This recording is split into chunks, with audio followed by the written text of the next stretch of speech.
Hello ladies and gentlemen, we are going to be looking at ionic bonding today. And of course I wanted to start off with a cartoon here. So we can see we've got a positive ion here, and positive ion here, positive ion here, positive ion here. And we've got all of these negative ions on the outside of the window.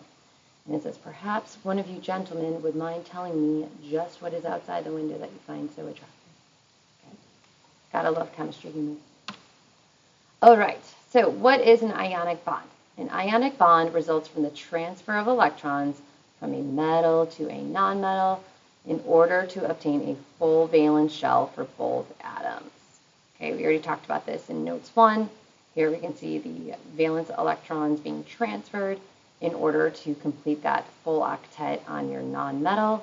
And then your metal atom lost its electron, so it's going to drop in energy level and it's going to have a full octet. So some properties of ionic bonds are they can form crystals, which are very strong. They're solid at room temperature.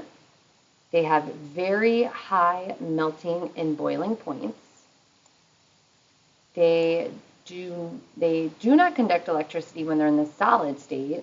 So if I just had regular table salt and I wanted to see if it would be conductive, it would not be showing its conductivity because it's bonded together.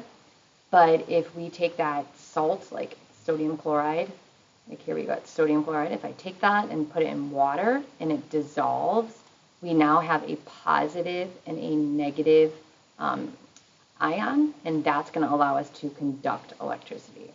So remember, ionic bonds, they are not conductive if it's in the solid state, only when it's aqueous or dissolved. So we have a special type of ions which are called polyatomic ions. Now this is on the back of your periodic table. So the definition for this is it's a group of two or more atoms that are covalently bonded together and they carry an overall net positive or negative electrical charge. Okay, so if we look at just this first example of acetate, these atoms, so carbon, hydrogen, and oxygen, they are bonded together by sharing valence electrons because these are all nonmetals. However, they have a negative charge. So that is why they are called an ion. And because there's more than one of them bonded together, the prefix poly means many. So that's how we get the word polyatomic ion. So it's more than one atom bonded together, and it's going to make an ion. Now, almost all of them are going to be negative. There's really only one positive one that you have to know, which is called ammonium, and it's NH4 plus 1. So when you are writing out your formulas, make sure that the positive ion is always written first. So if you do have a polyatomic ion and it's positive, this one has to be written first. Okay, now a tip that I will tell you to use is I would just tell you to make sure you're always putting parentheses around your polyatomic ions. That way you don't change the formula. So always put the parentheses like around the C and around the O because we cannot move these subscripts. That's going to change your compound and it's going to make your answer incorrect. So if you were to write the formula for borate, BO3 minus 3, I would put the parentheses around BO3 and then write -3 on the outside. Okay, and we're going to do a lot of practice with this in class, but I always tell my students P for polyatomic, think P for parentheses, because that's where you will see a lot of these polyatomic ions. All right. So when we are naming our ionic compounds, there is definitely a trick to doing that, just like covalent. So you will have a flow chart that you can follow.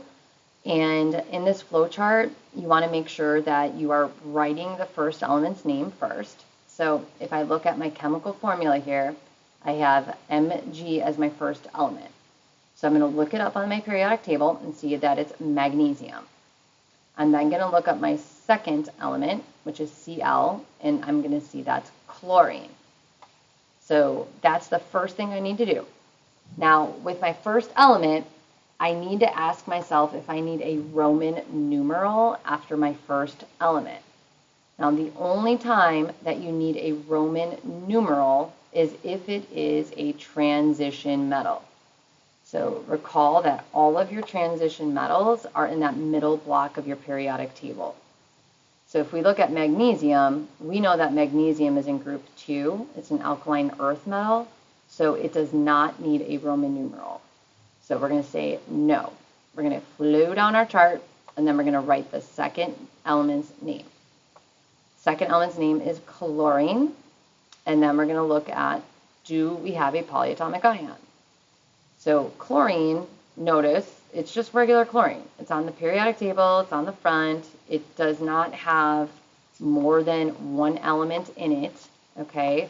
So we're going to say this is not a polyatomic ion. So then all we have to do is change the ending of our nonmetal to IDE. So it's going to be magnesium chloride. Okay, so this I would call a level 1 problem because it's just a regular metal, group 2, and it's a regular nonmetal in group 7. So there's nothing fancy about it. We don't need any Roman numerals, and we don't have a polyatomic ion. Okay, let's look at the second problem right here. This is also a level 1 problem. Aluminum is on the front of your periodic table. It's in group 3, and oxygen is in group 6. So we're going to follow our flow chart again. We're going to write our first element's name. I'm going to write aluminum. And then, do I need a Roman numeral? We answered no, because it's not a transition metal in the middle section of the periodic table. So then we're going to go down here. We're going to write our second element's name, which is oxygen. Is this a polyatomic ion? So again, is it on the back side of your periodic table and written like this? The answer to that is no. So then we're just going to change the ending of our nonmetal to IDE. So it's just going to be aluminum oxide. All right, now we're going to look at this one. This one, we see something different. We see OH. So if you look at the back side of your periodic table, you're going to find OH is over here. So this example has a polyatomic ion. So following our rules, we're going to write our element's first name. Okay, so our first element's name is sodium. And it does not need a Roman numeral because it's an alkali metal. So that's a no. I'm going to go down to writing my second element's name. Second element's name.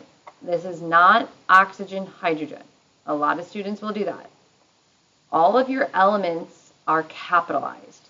So if you see that you have 2 capital letters right next to each other, those are 2 different atoms. So you can see we have that here as well. That right there tells you this is a polyatomic ion. So I'm not going to write oxygen, hydrogen.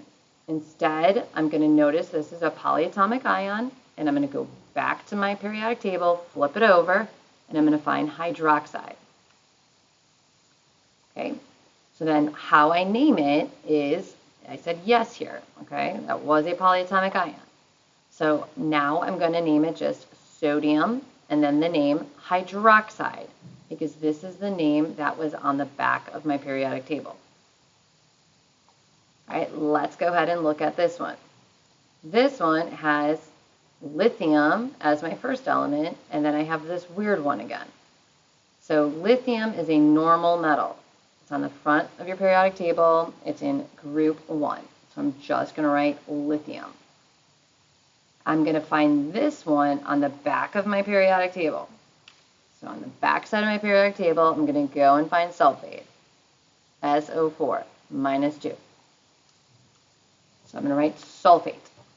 Now, most of your polyatomic ions will be ending in 8 or ite. So if you flip back over here, 8, 8, 8, ite, 8, 8, ite.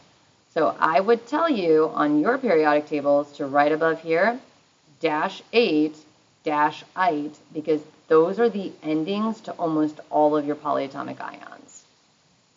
Okay, so that's another way you can notice if you have a polyatomic ion. All right, so I'm going to write my lithium, And then I'm just going to write sulfate, okay? Because if I have a second element that is a polyatomic ion, I'm just going to keep that ending the same. I'm not going to change it to sulfide because that would be a different element in a different compound.